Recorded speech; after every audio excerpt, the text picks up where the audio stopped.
மற்றொரு அண்மை செய்திகளை பார்த்து வருகிறோம்.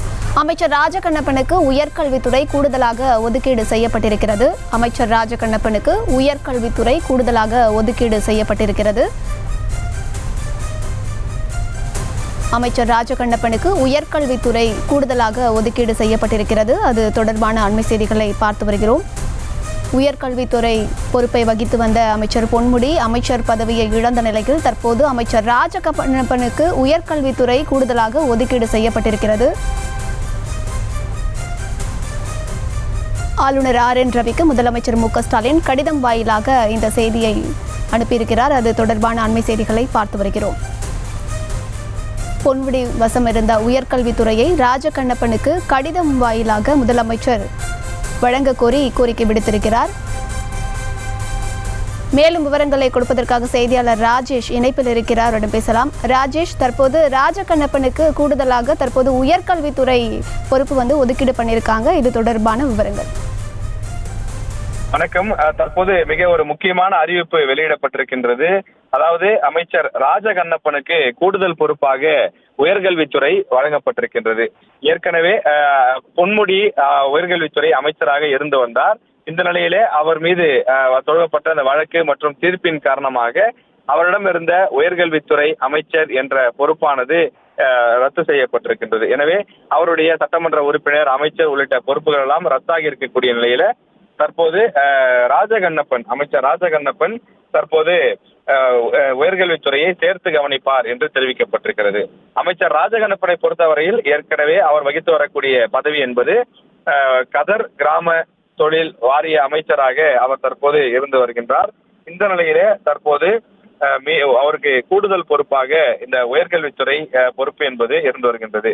இந்த ஆட்சி அமைந்த முன்னதாக, அதாவது 2021 இந்த ஆட்சி அமைந்த போது அவர் முதலில் போக்குவரத்து துறை அமைச்சராக இருந்தார். அதன் பிறகு அமைச்சரவை மாற்றம் செய்யப்பட்டது. அந்த அமைச்சரவை மாற்றம் செய்யப்பட்ட பிறகு அவர் அந்த துறையிலிருந்து, அதாவது போக்குவரத்து துறையிலிருந்து கதர் கிராம தொழில் துறை கூடுதலாக ஒதுக்கீடு செய்யப்பட்டு அவர் அந்த துறையுடைய அவர் கவனித்து வந்திருந்தார். இந்த நிலையிலே பிற்படுத்தப்பட்டோர் நலத்துறை மற்றும் இந்த கதர் கிராம தொழில் ஆகிய துறைகளை கவனித்து வரக்கூடிய ராஜகண்ணப்பன் அவர்களுக்கு கூடுதல் பொறுப்பாக உயர்கல்வித்துறை வழங்கப்பட்டிருக்கிறது. தமிழகத்தை பொறுத்தவரையில் உயர்கல்வித்துறை அமைச்சர் பொறுப்பு என்பது ஒரு மிக மிக முக்கியமான ஒரு பொறுப்பாக பார்க்கப்படுகின்றது. ஏனென்று சொன்னால் தமிழ்நாட்டில் இருக்கக்கூடிய அந்த கல்வி நிறுவனங்கள், தமிழ்நாட்டை பொறுத்தவரையில அதிகமான கல்லூரிகள், பல்கலைக்கழகங்கள் இருக்கக்கூடிய ஒரு மாநிலம். இந்தியாவை பொறுத்தவரையில ஒரு டாப் 3 ஸ்டேட் என்று குறிப்பிட்டால் அதில் கட்டாயம் தமிழ்நாடு இருக்கும். எனவே அந்த அளவிற்கு இங்கே 500க்கும் மேற்பட்ட பொறியியல் கல்லூரிகள் இருக்கின்றது. பல டீம்டு யூனிவர்சிட்டிஸ் இருக்கின்றது. அதே போல கலைக்கல்லூரிகளும் அனைத்து மாவட்டங்களிலும் இருக்கின்றது. அரசு கல்லூரிகள், அரசு உதவி பெறும் கல்லூரிகள், தனியார் கல்லூரிகள் என்று இருக்கின்றது. இப்படி அனைத்து கல்லூரிகளுக்கும் இந்த அமைச்சரினுடைய அந்த உயர்கல்வித்துறை அமைச்சர் தான் முக்கிய பொறுப்பு வகிக்கக்கூடியவராக இருக்கின்றார்.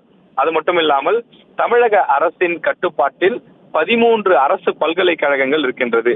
இந்த 13 அரசு பல்கலைக்கழகங்களுக்கு ப்ரோ சான்சலராக, இணைவேந்தராகவும் உயர்கல்வித்துறை அமைச்சர் தான் இருப்பார். எனவே அவ்வளவு முக்கியமான இந்த பதவி, உயர்கல்வித்துறை அமைச்சர் என்ற பொறுப்பு, பொன்முடி அவர்கள் பதவி இழந்திருக்கக்கூடிய நிலையிலே அவர் வகித்து வந்த உயர்கல்வித்துறை அமைச்சர் என்ற அந்த பொறுப்பு, அந்த பதவியானது அமைச்சர் ராஜகண்ணப்பனுக்கு கூடுதலாக வழங்கப்பட்டிருக்கிறது. எனவே அவர் ஏற்கனவே வகித்து வந்த பிற்படுத்தப்பட்டோர் நலத்துறை உள்ளிட்ட துறைகளோடு சேர்த்து கூடுதலாக இந்த துறையும் அவர் கவனிப்பார் என்பது ஒரு தற்போது வெளியிடப்பட்டிருக்கக்கூடிய ஒரு முக்கியமான அறிவிப்பு. இது செய்திக்கு அப்பால் ஒரு தகவலாக பார்க்க வேண்டும் என்று சொன்னால், ராஜகண்ணப்பன் அவர்களுக்கு ஒரு முக்கியமான இலாக்காக்கள் இல்லை என்ற ஒரு பேச்சு இருந்து வந்தது. அந்த அடிப்படையில் இது ஒரு வலு சேர்க்கக்கூடிய ஒரு முக்கிய துறை என்பது அவருக்கு வழங்கப்பட்டிருக்கிறது. செய்திகளை உடனுக்குடனும் துல்லியமாகவும் தெரிந்து கொள்ள சப்ஸ்கிரைப் பண்ணுங்க.